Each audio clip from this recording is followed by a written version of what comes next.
Hi అండి అందరికీ. మగ్గం వర్క్ వేయించుకునే వాళ్ళకైతే ఒక విషయం చెప్తాను. ముందుగానైతే నా బ్లౌజ్ గురించి చెప్తాను. తర్వాత దాని గురించి చెప్తాను. ఇప్పుడు నేను చూపించే గోల్డ్ కలర్ బ్లౌజ్ వచ్చేసి నేనైతే పాట్ నెక్ అలాంటిదైతే పెట్టి కుట్టాననమాట. అంటే ముందు వెనక్కి నెక్ షేపు బోట్ నెక్, వెనకాల చిన్న వాటర్ డ్రాప్ షేప్ ఇచ్చాను. హ్యాండ్స్కి కూడా కట్ వర్క్ పెట్టాను.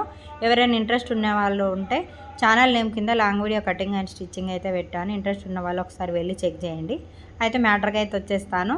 ఏంటంటే ఇప్పుడు ఈ బ్లౌజ్ అయితే చూస్తున్నారు కదా, మగ్గం వర్క్ బ్లౌజ్ వచ్చేసి అసలు క్లాత్ ఎంత బాగుందంటే, నేను ఫస్ట్ టైం నేను కుట్టిన బట్టలలో అంత మంచి క్లాత్ రావడం అయితే మగ్గం వర్క్ బ్లౌజు ఫస్ట్ టైం అనమాట.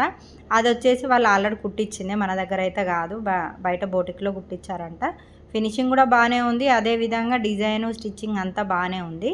అది నాకు అందులో బాగా నచ్చింది ఏంటంటే, వాళ్ళు ఫస్ట్ ఆఫ్ ఆల్ వాళ్ళ చీర మీద ఏ బ్లౌజ్ వచ్చిందో నాకైతే తెలియదు, కానీ చాలా మంచి క్లాత్ అయితే ఎంచుకున్నారు, డబ్బులు పోయినా సరే అని ఆ వర్క్ అయితే వేయించుకున్నారనమాట. అయితే నేను కస్టమర్లకు చెప్పాల్సింది ఏంటంటే, మన టైలర్లకు ఇది తెలుసు. అయితే ఏంటంటే చాలామంది ఏం చేస్తారు, శారీస్ తీసుకోగానే వాళ్ళు మగ్గం వర్క్ వేయించుకొని వచ్చేస్తారు. అది కంప్యూటర్ వర్క్ అయినా మగ్గం వర్క్ అయినా సరే వేయించుకొని వచ్చినప్పుడు ఆ క్లాత్ ఎలాగున్నా సరే దాని మీద వేయమని చెప్పగానే వాళ్ళు కూడా వేసేస్తారు. కొంతమంది చెప్తే వింటారు, కొంతమంది వినరు. ఏం కత్తి మేము ఎప్పుడో ఒకసారి వేసుకుంటాం, అదైతే మీరు వర్క్ అయితే వేసేయండి అని అయితే చెప్తూ ఉంటారనమాట. అలాంటప్పుడు ఏమైతే వాళ్ళు వేసిన తర్వాత మన టైలర్ల దగ్గరకు వచ్చినాక మనం కూడా వాళ్ళని డిసప్పాయింట్ చేయడం ఎందుకని అదే బ్లౌజ్ని అలాగే కుట్టేస్తాం. కుట్టిన తర్వాత ఏమైతే 1-2 సార్లు వాళ్ళు వేసుకోగానే క్లాత్ అనేది పిక్కులుకపోవడం, దారాలు పోగులు వెళ్ళడం, ఇలాంటి ప్రాబ్లం అయితే వస్తూ ఉంటుంది.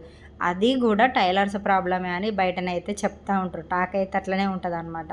అందుకని మీ దగ్గరికి ఎవరైనా స్టిచ్చింగ్ చేయించుకొని వచ్చినప్పుడు ఒకవేళ క్లాత్ని బట్టి చూసి మీరైతే చెప్పేసేయండి, ఇది తర్వాత ఖరాబ్ అవుతుందని. మనం మోమాటానికి పోతే తర్వాత కుట్టిన తర్వాత మననే బదనం చేస్తారు కాబట్టి టైలర్లను. ఈ బ్లౌజ్ అయితే నేను ఇంకా ఐరన్ చేయలేదబ్బా, కామన్గా కుట్టి అలా వేసి అయితే చూసాను. వీడియో నచ్చితే ఖచ్చితంగా లైక్ ఇవ్వండి అబ్బా, లాంగ్ వీడియో చూడండి.